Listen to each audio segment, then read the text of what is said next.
Zyra here, and it's Braum to finish off the draft. R5 Braum here for Beryl. Oh. I don't know what to expect from that. Okay, this is a bit too... Well, he's found the enemy team. There is a Braum there. Beryl absolutely going to flash there. Trade level flash one! to Faker, and you know what?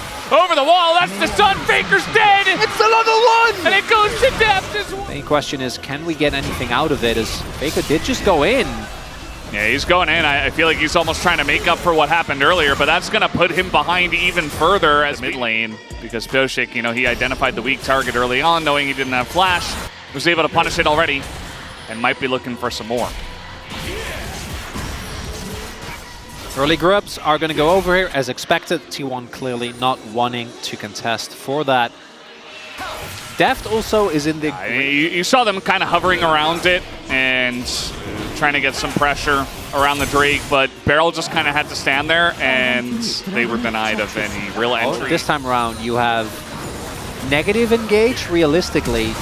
Uh-oh. If you get somewhere first. Yeah, Pioshik getting on top of Owner. He's just going to throw his whole kit on the ground, tries to flash over to Zeus, but now the Impale going to catch him, and Owner goes down. A lot of damage being done by the All Out, but now BDD comes over. He wants more. He wants blood. He wants to take down Kazante, and that he will. Perfect. Picks up Expectations, both in negative and positive ways. So many times. But is it actually happening after the unit? As we said, he's looking for a third. I mean, this is really widening the gap in gold right now. And the big thing is, because of those earlier kills they found on Owner, they got 6 grubs. Like, that is an insane amount of power for BDD and Deft specifically. Deft as his W, BDD obviously with the Nashor's first has an incredible amount of attack speed. Faker can't defend this alone. No, and he'll be able to make it out still. 4 plates.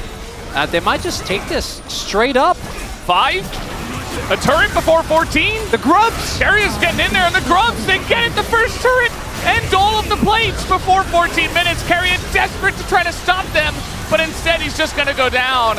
Guma has to get away from the Impale, and Perfect is very tanky. He's still getting in there as Carrier finally will be taken down. The reset comes in, and now the rest of the team is getting baited into this one. Although Zeus is coming in from the top lane, gets the all out on a Pioshik, who is in a bit of trouble. Does get over the wall there, but he is going to go down. It's a double kill over to Guma. And did KT overextend as BDD finally makes his way back? He's looking for a bit more as Guma will get away.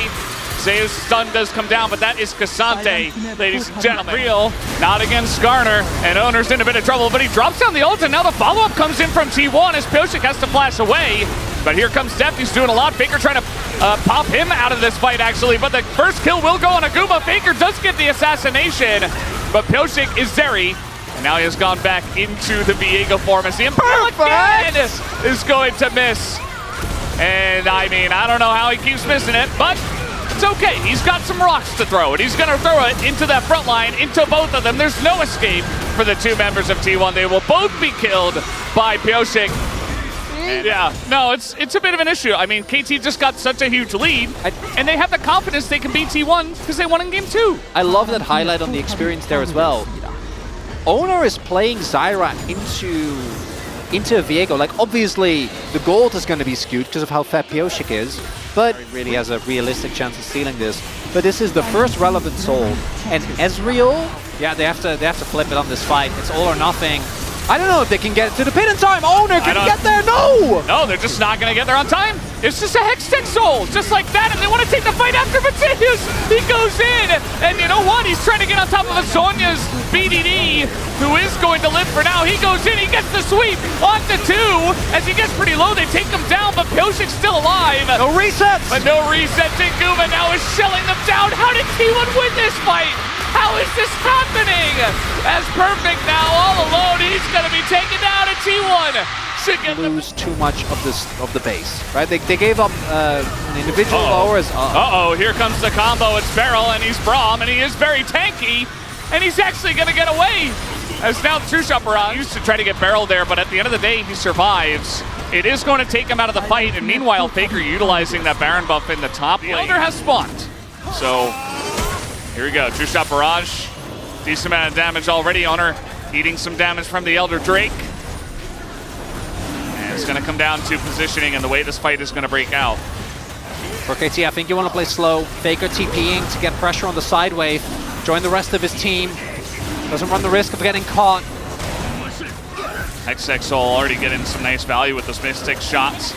And KT, you know, they've dragged this Drake over to their side, and they're just allowing T1 to try to tank it up. Ascaria looking for an engage, but he's getting extremely low. Has to go into his ult. Now he has to engage, but it comes down to a flip, and it goes to Bioshick!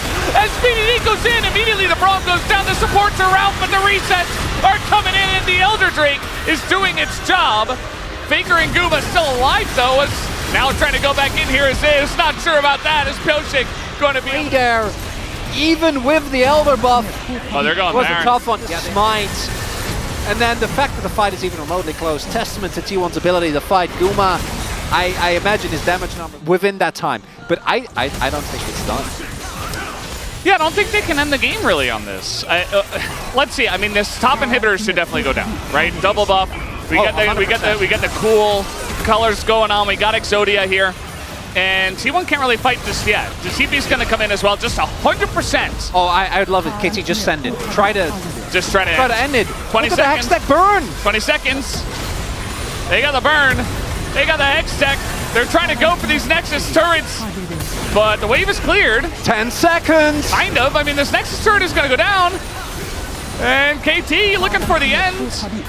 And 3 seconds to 1. No Elder buff left, but the damage is ticking, and down will go Zeus. Keria extremely low, and finally he did it impale. He impaled an enemy. He finally did it, and KT, they will finally get a big win here in the LCK as they take down T1 at their own T1 home ground and get the biggest upset I think